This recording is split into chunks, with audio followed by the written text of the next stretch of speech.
De pronto se asoma ella y me quedo sorprendido. Ya sé, no me digas nada, sobra un lugar en tu Indecar Maquinarias, dedicados a la fabricación de sembradoras, desparramadoras, implementos agrícolas. Estamos ubicados sobre Ruta Nacional 7, kilómetro 140, partido de Carmen de Areco. Visítanos, descubrí por qué somos los número 1 en siembra directa y conservación de suelos. Argentina se siembra con Indecar.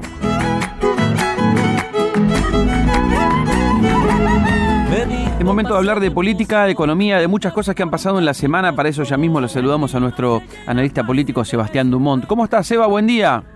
Hola, Dani, ¿cómo estás? Buen día, un saludo para todos. Muy bien, Seba.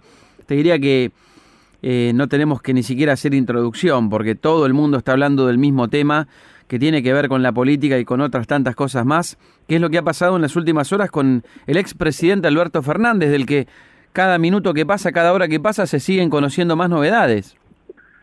Sí, te diría que huelgan los comentarios para profundizar sobre un tema que avergüenza desde el punto de vista de la investidura presidencial, desde la violencia de género, desde diversos costados, ¿no? Cuando uno toma lo que hemos conocido públicamente en la última semana a propósito de la conducta del expresidente Alberto Fernández, más allá de que el tema ahora deba ser resuelto por la justicia, denuncia mediante de quien fuera la primera dama de la Argentina hasta el año pasado, hasta el 10 de diciembre del año pasado. Uh-huh. En el caso de violencia de género, de los presuntos golpes que Alberto Fernández le habría propinado a Fabiola Yáñez, en principio por las fotografías que trascendieron esto habría sido así, pero bueno, lo ponemos siempre en potencial porque la última palabra la tiene la justicia, que claro, deberá investigar y deberá dictaminar efectivamente qué es lo que pasó, cómo pasó, cuándo sucedió, cuántas veces también aconteció, pero sí lo que hemos visto también una vez más es la degradación de la institución presidencial, claro, ¿no? Sin ir más lejos, la utilización del despacho del presidente de la República para recibir relaciones privadas de una manera muy banal, que lamentablemente no nos sorprenden porque la famosa fiesta en Olivos del cumpleaños de Fabiola Yáñez ya nos había dado un puntapié para creer que todo eso que era rumor, que era versión, que eran secretos a voces en los mentideros políticos, donde se decía tal o cual cosa sobre el expresidente, ahora la terminamos corroborando con las imágenes, y bueno, la verdad que pone a la situación en un contexto de mucha tristeza desde el punto de vista institucional en la República Argentina, porque esa persona que hoy es la que está siendo difundida en videos es la que gobernó la Argentina en los últimos 4 años. Claro. La imagen del país es la que se erosiona. Sí, la imagen del país. Cuesta encontrar, no sé si lo habrá, un caso similar en otros países, en otras latitudes, o al menos que haya tenido trascendencia o se haya difundido como se ha difundido este. Sí.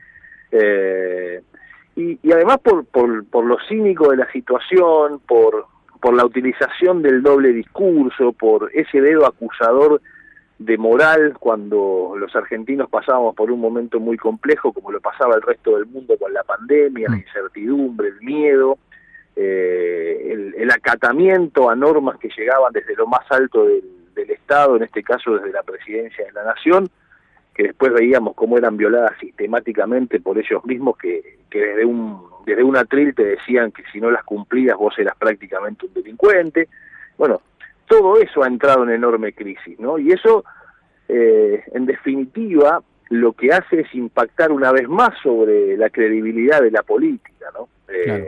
No en vano, esa fuerza política terminó perdiendo las elecciones, ¿no? Yo hasta irónicamente escribí en la semana un posteo en mi cuenta de X, te diría lo hice irónicamente, pero viendo todo esto, y bueno, la verdad que la elección que hizo Sergio Massa en la primera vuelta y en el balotaje fue una elección enorme. Buenísima, porque, claro. Sí. Y la verdad que si se hubiera sabido todo esto, hubiera habido más pruebas de todo esto antes, probablemente no sé quién lo hubiera votado. No por Massa, digo, ¿no? Pero por el espacio político que representaba. Sí, tal cual.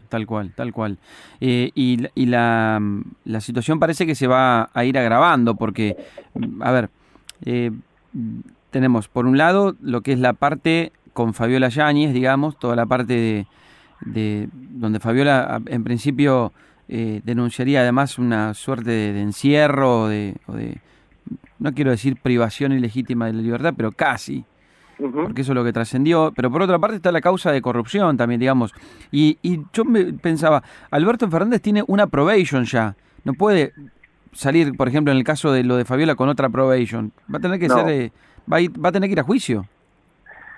Sí, bueno, el devenir judicial ahora es un camino que comienza a transitar. Si haces muy bien al recordar que de alguna manera todo esto comienza a trascender a partir de una investigación por corrupción. Claro, exacto.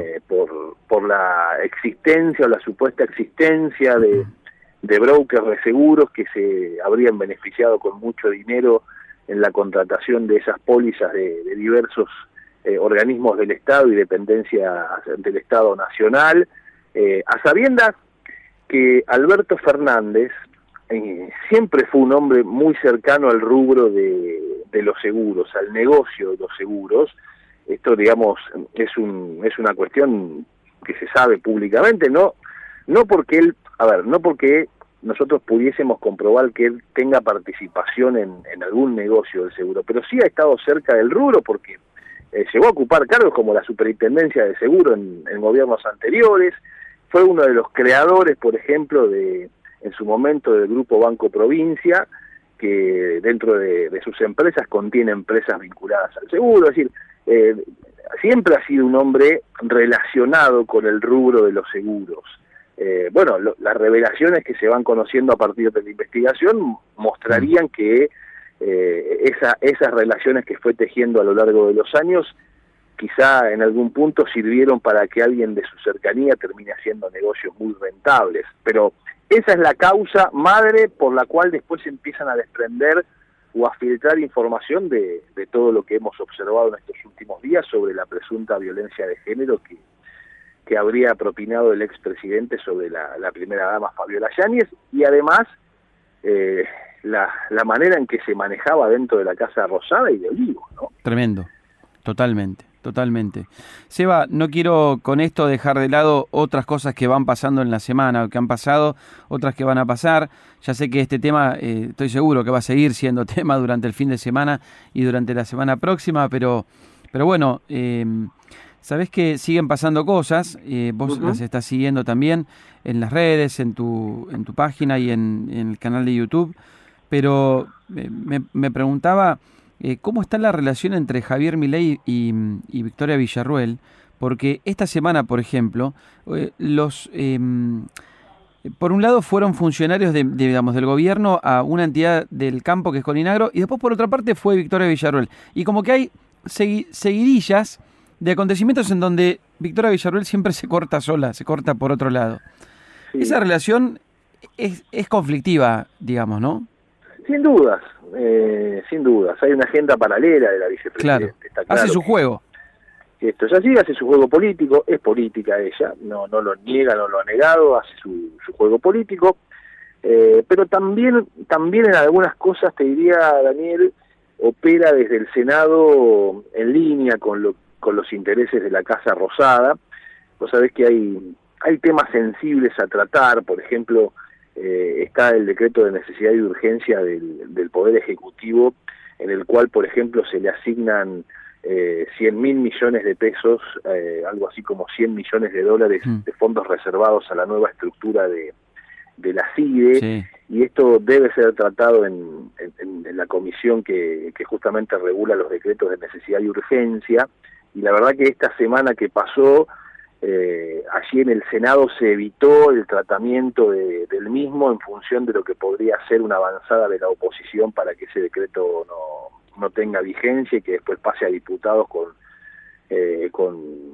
un destino parecido. Es decir, viste lo que fue pasando con el decreto de necesidad y urgencia número 70, el famoso decreto de regulación del Estado que firmó Milei a inicios de su gestión y que fue rechazado en un momento en el Senado, pero después se durmió en diputados. Bueno, Esto también empieza a suceder en el Senado, al menos lo hemos visto en la semana que sucedió, veremos la que se inicia y cómo sigue el trámite parlamentario, pero ahí yo te diría que hay temas en los cuales, más allá de agendas diversas o diversificadas entre Villarroel y Milei, hay en algunos puntos donde la vicepresidente no saca los pies del plato y no gestiona para perjudicar al gobierno de Milei. A eso me refiero. Creo que eso hay que mirarlo también, más allá de lo que es obvio, de lo que se nota, de lo que sugieren los hechos y las acciones, de que la vicepresidente tiene una agenda en algunos puntos distinta,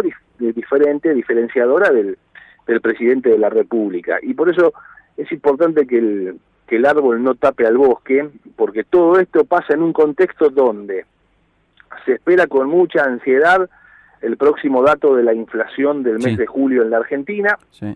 La inflación en la ciudad de Buenos Aires fue más alta de lo que se pensaba. Muchas veces la inflación de la ciudad de Buenos Aires, que fue 5,1, muestra un rumbo. El INDEC no tendría esa información, se hablaría de una inflación entre 3,8 y 3,6% para el mes de julio. Si esto es así, va a ser anotado como un nuevo triunfo del oficialismo, que sigue en lo económico con los problemas de siempre, ¿no? La falta de dólares, la necesidad de encontrar dólares, y también con las diferencias en la actividad y en el comportamiento de la actividad económica, ¿no? Venimos de una semana donde el INDEC informó que la industria ha caído en lo que va del año, por lo menos en el primer semestre del año, si lo comparamos con el primer semestre del año pasado, un 16,1%. Durísimo. Y en el mes de junio del 2024 la caída, si la comparamos con junio del 2023, fue del 20,1%. Entonces, ahí hay una agenda que más allá de las causas que puedan involucrar al gobierno anterior, el gobierno tiene que seguirla muy de cerca, porque en definitiva son las que le van a dar plafón cuando se disipen las nubes y los nubarrones que podrían desde algún punto de vista favorecerlo, entre comillas, políticamente, porque la mirada de muchos argentinos se posa sobre los escándalos del gobierno anterior, y hasta podría pensar, bueno, menos mal que ganó Javier Milei, sigámoslo apoyando, porque si no, miren quiénes hubieran seguido en el poder. Sí, totalmente. Lo que no lo exime al gobierno de dar respuestas sobre estos puntos que vos acabas de mencionar, que son bravísimos, que son durísimos, donde hay una enorme cantidad de gente que probablemente incluso apostando por Milei hoy la está pasando muy mal, muy mal. Por supuesto. Sí, que creemos que estas cosas forman parte de un insumo que le permiten seguir teniendo oxígeno, ¿no? Sí. Al gobierno, claro. por esto que recién te decía, claro. Así, bueno, miren quiénes nos gobernaron hasta el 10 de diciembre. Por supuesto, no englobemos a todo el frente de todos o a todo el frente por la patria, porque era el presidente, hacerlo, ¿no? De hecho, está claro que hay sectores muy importantes, desde Cristina Kirchner para abajo, que permanentemente están buscando diferenciarse y despegarse del devenir de Alberto Fernández, no solo ahora, sino anteriormente. Sí. Ahora, ante la opinión pública, y te diría que les va a costar mucho desprenderse un 100% de esa experiencia de gobierno, que ahora va incluso mostrando su cara más oscura. Totalmente. Gracias, Eva, por la charla. Pensaba, mientras te escuchaba, tantas cosas que fueron pasando en estos días, cómo uno se va olvidando, ¿no? Cómo la vorágine te va haciendo olvidar de todo. Hace 15, 20 días todos solo pensábamos en Loan. Hace una semana, ¿qué va a pasar en Venezuela? Hoy parece que todos esos temas quedaron en el pasado, pero en el pasado de hace un año. Es increíble. Bueno, viste que las redes sociales suelen tener su costado positivo, donde uno puede obtener información muchas veces, donde, por ejemplo, los gobiernos en el mundo decidieron comunicar a través de X, ¿no? De la ex Twitter. Se comunica hoy primero allí y después eso toma estado y repercusión. Entre las cosas que uno leía, hasta con ciertas sonrisas, hablaban de si una persona que vive en Suiza llega a la Argentina y bueno, se encuentra con este panorama, probablemente su presión trepe y no pueda entender mucho lo que estaba pasando. Y eso me hace acordar a una frase de la ex ministra de Seguridad. ¿Te acordás cuando decía que la inseguridad en la Argentina era un tema y que en Suiza era aburrido vivir, Sí. ¿no? Porque no habían este tipo de cuestiones. Bueno, efectivamente, así parece, ¿no? Excelente el recuerdo. Gracias, Seba, por la charla. Un abrazo grande. Abrazo grande, buen fin de semana para todos. Igualmente. Sebastián Dumont, nuestro analista político, lo pueden seguir siempre en las redes sociales. Ahí lo encuentran como Sebastián Dumont. En Twitter también lo pueden buscar, Tommy2430. Y si no, obvio, su página web, sebastiandumont.com.ar. Siempre mucho contenido y buen análisis para comprender lo que pasa en la actualidad en la Argentina. Hasta las 7. Escuchalo a Daniel Aprile en Radio 10.